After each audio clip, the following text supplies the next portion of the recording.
Namaskar. Jitendra, you have said the context absolutely right. A lot of things have to be done. और आज का जो ये topic है बहुत ही उपयुक्त है, बहुत ही महत्वपूर्ण है, लेकिन ये थोड़ा कॉम्प्लेक्स भी है और थोड़ा ड्राई भी है और लोगों को शायद ये कम समझ में आता है कि इसमें मेरे लिए क्या है, what is in it for me. साथ ही साथ जब भी हम ऑटोमेशन की बात करते हैं तो कुछ अजीब अजीब से डिफ़िकल्ट सब्जेक्ट तो हैं वो भी साथ में सुनने को मिलते हैं। तो मैं चाहूँगा कि अपने इस प्रेजेंटेशन को थोड़ा सा सिंपल करने की कोशिश की जाए, सो दैट जो इतना उपयुक्त हमारा सब्जेक्ट है ऑटोमेशन का, इंडस्ट्रियल ऑटोमेशन का, वो हम लोग थोड़ा अच्छे तरीके से समझ पाएँ और डर निकाल दें, झिझक निकाल दें। तो एक मैं छोटी सी प्रेजेंटेशन अगले 10 मिनट के अंदर मैं कोशिश करूंगा कि अपने बिजनेस कॉन्टेक्स्ट के अंदर इस मुश्किल सब्जेक्ट को थोड़ा सा सिंप्लीफाई करें और थोड़ा सा कहीं ना कहीं लाइटर भी करें और अपने बिजनेस से और अपने रूटीन के लाइफ के साथ भी इसको रिलेट कर पाएं। पेंडेमिक ने भी हमें बहुत सारा लर्निंग दी है और इनफैक्ट जो कंपनियां ज़्यादा ऑटोमेटेड थी उन्होंने शायद पेंडेमिक के अंदर थोड़ा सा बेहतर काम भी किया। तो एक शब्द आता है इंडस्ट्रियल रेवोल्यूशन 4.0। तो मैं एक इसकी थोड़ी बैकग्राउंड भी बताना चाहूंगा, ये क्यों है, इसका क्या संबंध है और आगे आते हुए इसका मैन्युफैक्चरिंग के ऊपर क्या इंपैक्ट होने वाला है। ये इतिहास के अंदर 4 रेवोल्यूशंस हुई हैं जिन्होंने इंडस्ट्रियलाइजेशन को चेंज किया है। सबसे पहले हुई थी 1760 के अंदर, जहां पे जब फैक्ट्री सिस्टम शुरू हुआ, पानी और स्टीम, भाप, उससे शुरुआत हुई। फिर 1870 के अंदर जब बिजली ईजाद हुई, साथ में कम्युनिकेशन टेक्नोलॉजीज हुई, और फिर 1970 में, ये हमारे लिए बहुत इंपॉर्टेंट है क्योंकि मेरे जैसे लोग इससे ज्यादा रिलेट कर पाते हैं और जो नेक्स्ट जनरेशन है वो कुछ चीजों से रिलेट नहीं कर पाती है। ये वो समय था जब कुछ नई नई चीजें हमें दिखनी शुरू हुई, टेलीविजन दिखने शुरू हुए, कंप्यूटर दिखने शुरू हुए, थोड़े थोड़े रोबोट्स दिखने शुरू हुए। और उसके 40 साल के बाद 2010 के अंदर एक नई क्रांति आई जिसको हम लोग बोलते हैं डिजिटलाइजेशन। इसके अंदर ऐसे शब्द आने लग गए, आर्टिफिशियल इंटेलिजेंस, जिसके अंदर फिजिकल जिन चीजों को छू सकते हैं, डिजिटल जो आजकल दिखती नहीं है, डिजिटलाइजेशन हो गया है, और बायोलॉजिकल जो ह्यूमन है, उन सब का एक फ्यूजन सा होने लग गया है। ये बड़ी रिसेंट चीज है, इतनी रिसेंट है कि जो हमारी इंडस्ट्री में आज जो हमारे साथ लोग शायद जुड़े हुए हैं, उन्होंने जब ये फैक्ट्रियां शुरू की थी तब ये चीज नहीं एग्जिस्ट करती थी। तो इन नई चीजों को समझना, खासकर जब ये शब्द बड़े मुश्किल हैं, खासकर ये चीजें जब दिखती नहीं है, थोड़ा सा मुश्किल हो जाता है। और इसके साथ साथ ही अब तो IR 5.0 भी शुरू हो गया है, जिसको पर्सनलाइजेशन बोलते हैं। मैं कोशिश करूंगा कि थोड़ा सा इस पूरे सब्जेक्ट को आसान करने की। 2010 में जो इंडस्ट्रियल रेवोल्यूशन हुआ है, मैं सिर्फ आपको 2 फोटो दिखाना चाहता हूं। ये एक्सट्रीम पिक्चर्स हैं टर्मिनेटर की और ट्रांसफार्मर की। ये जो 2010 है, जो इसके अंदर मशीनें स्मार्ट बन रही हैं, ज्यादा एफिशिएंट बन रही हैं, प्रोडक्टिव ज्यादा हो रही हैं, they talk to each other, वो डिजिटली कनेक्टेड हैं, एक दूसरे को इंफॉर्मेशन देती हैं और तो और अपने आप को कस्टमाइज भी कर रही हैं। दीज आर 2 एक्सट्रीम एग्जांपल्स, लेकिन मैं आगे आपको कुछ सिंपल एग्जांपल दूंगा कि ये किस तरीके से हमारी मैन्युफैक्चरिंग के अंदर भी ये इनरोड्स कर चुकी हैं। ये जो IR 4.0 आया है, इसने पूरी की पूरी जो सप्लाई चेन, जो इकोसिस्टम, जो वैल्यू चेन है, इसको इन्होंने पूरा का पूरा ट्रांसफर कर दिया है। अब ये फ्लेक्सिबिलिटी ज्यादा है, इसके अंदर प्रोग्रामिंग हो जाती है, मशीनों की, रोबोट्स हो जाते हैं, एफिशिएंसी ज्यादा है, शॉर्टर सेटअप टाइम हो जाता है, रियल टाइम क्वालिटी के बारे में पता लगता है सेंसर्स के थ्रू, और मार्केट को हम क्विकरली अप्रोच कर सकते हैं। और तो और 3D टेक्नोलॉजी जैसी चीजें जो आई हैं, तो हमारा सैंपल बनाना भी बहुत आसान हो गया है। एक ये छोटा सा एग्जांपल है कि अगर रेपिटेटिव नेचर का काम हो तो बहुत कुछ चीजें रोबोट से ही हो जाती हैं। कुछ नए मेगा ट्रेंड्स पिछले 10 साल के अंदर शुरू हुए हैं। पिछले 10 साल के अंदर जो कॉस्ट ऑफ कंप्यूटिंग है, जो कैलकुलेशन की कॉस्ट है, उसके अंदर बहुत ज्यादा परिवर्तन आया है। आज हम देखते हैं कि छोटे से आईफोन के अंदर आपका 256 GB आ जाता है। कॉस्ट ऑफ प्रोसेसिंग पावर 50 गुना कम हो गई है, कॉस्ट ऑफ बैंडविड्थ जो है वो 40 गुना कम हो गई है, डाटा स्टोरेज की कॉस्ट जो है 20 गुना कम हो गई है, सेंसर की कॉस्ट 50% कम हो गई है, और तो और जो आपका रॉबर्ट्स की कॉस्ट है वो भी 30% कम हो गई है पिछले 10 साल के अंदर। तो ये एक फर्स्ट मेगा ट्रेंड है जो पिछले 10 साल के अंदर अपीयर हो रहा है। कुछ ऐसी चीजें आने लग गई हैं प्लेटफॉर्म्स जो थोड़े से अजीब से शब्द दिखते हैं। कोई आईएएस बोलता है, कोई पीएएस बोलता है, कोई एसएएस बोलता है। सिंपल सी चीज ये है, आज क्लाउड के अंदर आपके पास स्टोरेज अवेलेबल है। आपके पास ऐसे प्लेटफॉर्म्स हैं जिसकी वजह से फेसबुक, नेटफ्लिक्स जैसी सुविधाएं हैं, जीमेल, पेटीएम, ड्रॉप बॉक्स, ये सब चीजें, ये सब स्टैंडर्ड अवेलेबल है, लोग यहां पर अवेलेबल हैं जो सर्विसेज देते हैं। Payroll, supply chain management, delivery system, और तो और आज आप अगर किसी खास प्रोडक्ट का अगर 3D प्रोटोटाइप बनाना चाह रहे हैं तो आपको शायद डाई बनाने की आवश्यकता नहीं होगी। ये सर्विसेज कहीं पे 3D प्रिंटिंग से आप बना सकते हैं। ये जो सब चीजें चेंजेस आ रही हैं जो हम लोग महसूस कर रहे हैं, बहुत सारी चीजें शायद देख नहीं पाते हैं, इनको 5 टेक्नोलॉजी ड्राइव करती हैं। पहली टेक्नोलॉजी है डाटा का मैनेजमेंट, दूसरी है आर्टिफिशियल इंटेलिजेंस, तीसरी है सिमुलेशन, चौथी है reality, augmented reality, virtual reality, और 3D प्रिंटिंग। डाटा क्या है? आज हम रोज सवेरे देखते हैं कि कोविड के अपडेट कहां पे कितने बढ़े, कितने कम हुए, इतना बड़ा देश है। ये सब चीजें रियल टाइम के अंदर ये डाटा इकट्ठा होना, डिसीजन मेकिंग कर पाना, प्रेडिक्टिव एनालिसिस कर पाना, बिजनेस इंटेलिजेंस कर पाना, ये है डाटा का एडवांटेज। इससे हम डाटा का वॉल्यूम मैनेज कर सकते हैं, एक्यूरेसी कर सकते हैं, स्पीड कर सकते हैं, क्या वैल्यू है वो कर सकते हैं। मन में शायद सवाल आते हैं इसको स्टोरेज कैसे करेंगे, शेयर कैसे करेंगे, ट्रांसफर कैसे करेंगे, अब वो दिखते हैं सब खत्म हो गई हैं। इससे हिडन पैटर्न्स जो हम सोच भी नहीं सकते, हम लोग कभी कभी समझते हैं कि हमारा जो बैंडविड्थ है, हमारी जो लिगेसी है, हमारा एक्सपीरियंस है, वो हमें सही डिसीजन लेने में सहायता देता है, पर ऐसा कई बार नहीं होता। तो डाटा एनालिटिक्स ये बहुत इंपॉर्टेंट है। इसके अंदर हम कुछ ऐसी चीजें वर्ड सुनते हैं, डिजिटलाइजेशन सुनते हैं, इंटरनेट ऑफ थिंग्स सुनते हैं, ब्लॉकचेन सुनते हैं, ये सारे के सारे जो शब्द हैं ये डाटा से संबंधित हैं। इसके अंदर कोई आज ये बहुत बड़ी रॉकेट साइंस नहीं है कि इसको समझना मुश्किल हो। डाटा से जो हमारे को मदद मिलती है, छोटे छोटे एग्जांपल देता हूं। हिस्टोरिकल डाटा से machine maintenance, preventive maintenance, breakdown से बेहतर है। क्वालिटी का रियल टाइम पे through the camera technology we can find it out. Supply chain के अंदर अपना इन्वेंट्री लेवल्स की बात हो रही है, ओटेक्स की बात हो रही है, डिलीवरी की बात हो रही है, ऐसे बहुत सारी चीजें हैं जो हम लोग मैनेज कर सकते हैं। आर्टिफिशियल इंटेलिजेंस और मशीन लर्निंग, अगर हम लोग स्टॉक लॉट बेच रहे हैं तो मशीन खुद समझने लग जाती है कि किस तरीके का स्टॉक लॉट है, किस तरीके, किस एरिया के अंदर किस तरीके के कस्टमर जो हैं वो लोग इसको पसंद करते हैं। It can lead to the better profitability also. तो ये एक डाटा मैनेजमेंट का बहुत इंपॉर्टेंट टेक्नोलॉजी है जो इसको आगे पुश दे रही है। आर्टिफिशियल इंटेलिजेंस ये बड़ा इंटरेस्टिंग है। एलेक्सा हमें थोड़ी आदत हो गई है, सीरी की हमारी आदत हो गई है। आर्टिफिशियल इंटेलिजेंस का मतलब यह है कि मशीनें मशीनें बनाने लग जाती हैं। कॉग्निटिव फंक्शन का मतलब होता है कि जो हमारा दिमाग है, जो वो सोचता है, वो फीचर्स जो होते हैं कॉग्निटिव फंक्शन के, जैसे सोचना, सुनना, लर्न करना, अंडरस्टैंड करना, ये सारी चीजें भी आज मशीनों के अंदर बिल्ड की जा रही हैं।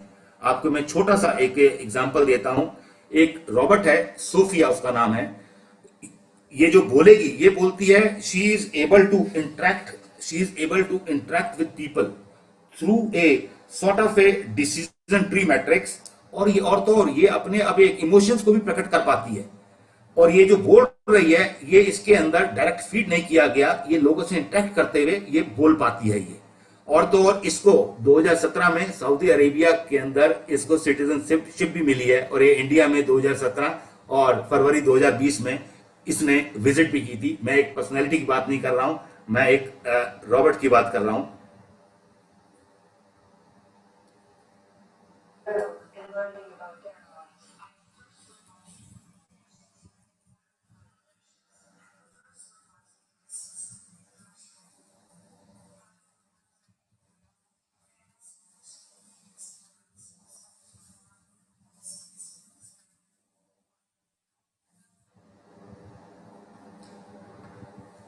इन्होंने आखिर में बोला, I hope that one day I will act as ambassador between the humans and the robots. ये स्केरी भी है, पर ये आज का ये सत्य है। ये अब सिमुलेशन, ये आपको फिर भी थोड़ा बहुत फील रहता होगा। सिमुलेशन के अंदर आजकल artificial and AI, augmented reality, virtual reality, एक इसका छोटा सा एग्जांपल है।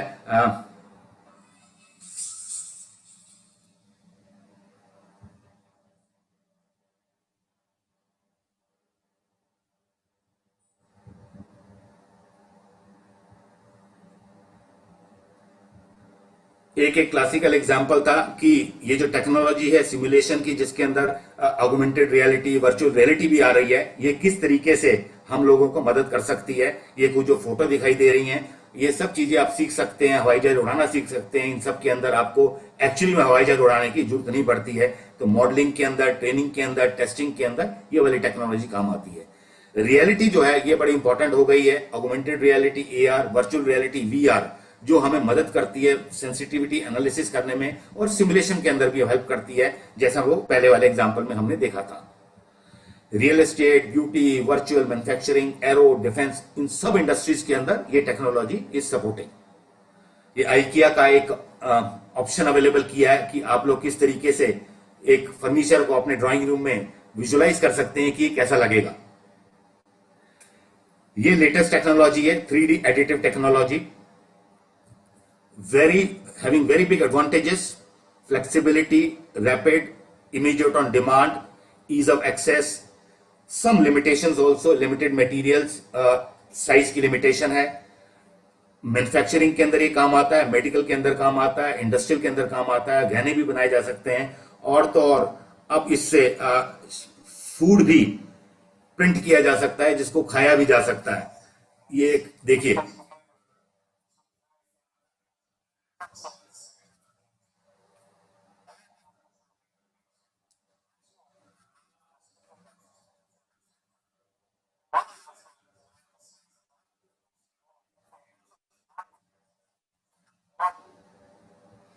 सो 3D से अब हम लोग खाना भी बना सकते हैं।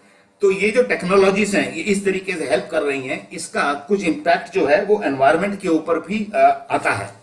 मैं I don't want to scare anybody, because जब भी ये डिस्ट्रप्टिव टेक्नोलॉजीज होती हैं, कुछ ऐसी चीजें आती हैं which is unknown to us. Unknown is also, it means की फियर ऑफ अननोन, बट ये फैक्ट है। हमारे देश में कई इंडस्ट्रीज के अंदर, कई सेगमेंट्स के अंदर ये आ गया है, लेकिन दुनिया के अंदर कई जगह ये काफी एडवांस स्टेज में पहुंचा हुआ है। तो इसका एनवायरनमेंट के ऊपर इंपैक्ट है इन टेक्नोलॉजी का। सबसे पहला तो जो है, एक बिजनेस का स्ट्रक्चरल शिफ्ट हो रहा है। पहले क्या हुआ करता था, जो मैन्युफैक्चरिंग यूनिट्स होती थी वो जहां पे सस्ता बनता है वहां पे लगाई जाती थी, जहां पे लेबर कॉस्ट कम होती थी, जहां पे जनरली स्पीकिंग कम होती थी कॉस्ट। लेकिन अब क्या हो गया है, आफ्टर ईयर 4.0 मैन्युफैक्चरिंग वहां शिफ्ट ज्यादा हो रही है, which is perhaps closer to the consumption centres, जहां पे एनहांस्ड लेबर स्किल्स की रिक्वायरमेंट है, जहां पे डिजिटल सप्लाई चेन जो है जो ज्यादा डेवलप हो रखी है। इसके चलते हुए low skilled labour driven manufacturing units का जो पलड़ा है वो थोड़ा सा ऑटोमेटेड फ्लोर शॉप से कम भारी हो रहा है। एक और चीज बहुत इंपॉर्टेंट है कि हम लोग प्रोडक्ट के अंदर, मैन्युफैक्चरिंग के अंदर हैं, सर्विस की इंडस्ट्री के अंदर प्रोडक्ट नहीं होता है, प्रोडक्ट के अंदर सर्विस जरूर होती है। इसका मतलब servicification of manufacturing has become very very critical. Parallelly it is also disturbing the labour markets. Labour market का मतलब क्या है कि वर्कर्स थोड़े थोड़े टेक्नोलॉजी से चेंज होते हैं। It is a unfortunate situation, but it is going to happen. Segregation of the labour workforce, या बहुत ज्यादा स्किल्ड दिखाई देंगे या बहुत कम स्किल दिखाई देंगे। जो बीच वाला है, मिडल जो है, वो धीमे धीमे वो शिफ्ट होगा और कुछ नए स्किल सेट क्रिएट होंगे, जैसे कि जो आईआर 4.0 से संबंधित है, robot supervisors, VR designers, data scientist वगैरह। बिजनेस के ऊपर इसका जो इंपैक्ट आता है, आज बिजनेस के अंदर जो डिमांड साइकिल है, ट्रांसपेरेंसी बढ़ गई है, कंज्यूमर की एंगेजमेंट बढ़ गई है, वो ज्यादा आपके साथ जुड़ के माल खरीदना चाहते हैं, बिहेवियर बदल रहा है, सर्विसिफिकेशन की रिक्वायरमेंट बढ़ गई है। सप्लाई साइड के अंदर देखें, इनोवेशन और डिस्ट्रप्शन के अंदर बहुत बड़ा फर्क होता है। इनोवेशन की स्पीड जो है काफी एक्सेलरेट हो गई है। Innovation is doing the same things a little better, disruption is totally different, हम लोग सब जानते हैं। There are certain examples also, नई टेक्नोलॉजी आ गए, नए बिजनेस मॉडल वगैरह आ गए। इसके साथ साथ गवर्नमेंट का जो सोच है आईआर 4.0 की वजह से चेंज हो गई है। इसका हमारे पे भी इंपैक्ट है। हमारे पे इंपैक्ट क्या है, कहीं ना कहीं एथिक्स की बात भी हो रही है, एंगेजमेंट लेवल बढ़ गया है, सर्विलेंस बढ़ गई है। शायद आज हमारा बिजनेस जो एक नंबर रह गया है और कल को there is going to be absolute transparency. And जो लोग अमेरिकन नेट सीरीज देखते हैं उनको पता होगा कि how American government is able to watch their citizens, their businesses. लोगों के बारे में कहें, कुछ प्लस चीजें आने वाली हैं। ह्यूमन ऑगमेंटेशन, हमें मदद मिलेगी, स्किल डेवलपमेंट, हेल्थ इंप्रूवमेंट होगा बिकॉज मेडिकल इंडस्ट्री ग्रो कर रही है। ग्लोबल रिलेशनशिप के अंदर होगा, पर कहीं ना कहीं पे थोड़े से कॉन्स भी हैं। एम्पैथी मिस हो रही है, प्राइवेसी मिस हो रही है। This is a time to pause and reflect. For manufacturing there are certain specific, ये जो मैं आपके साथ शेयर करना चाह रहा हूं, ये depending on the type of the change which is happening, छोटों के लिए भी एप्लीकेबल है, बड़ों के लिए भी एप्लीकेबल है।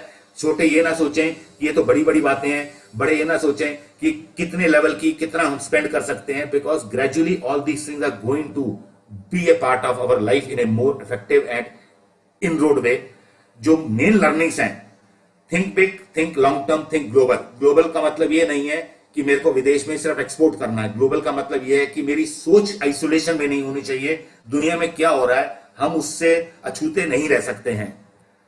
Productivity most important. I am very sure कि अभी जब पैनल के में लोग बात करेंगे तो बलारिया सर और पवन जी, उनके ये फेवरेट टॉपिक्स हैं, इसके बारे में बहुत बात करेंगे। और तो और बलारिया साहब, मैं आपको रिक्वेस्ट करूंगा न्यूरो साइंस इन मार्केटिंग, उसके ऊपर जरूर बोलिएगा। You have specialised in that is also somewhere a part of the IR 4.0। improve quality is another important learning, and invest in R&D and innovation, and also invest in employee skill development। तो ये learnings है manufacturing के अंदर। तो IR 4.0 is going to be the way of life. वो आएगा, आ रहा है, लेकिन वो इतना घबराने का सब्जेक्ट नहीं है। ये मेरी एक छोटी सी कवरेज थी, घबराने का सब्जेक्ट नहीं है। IR 4.0 का एक सॉर्ट ऑफ इंटरेस्टिंग भी एस्पेक्ट है।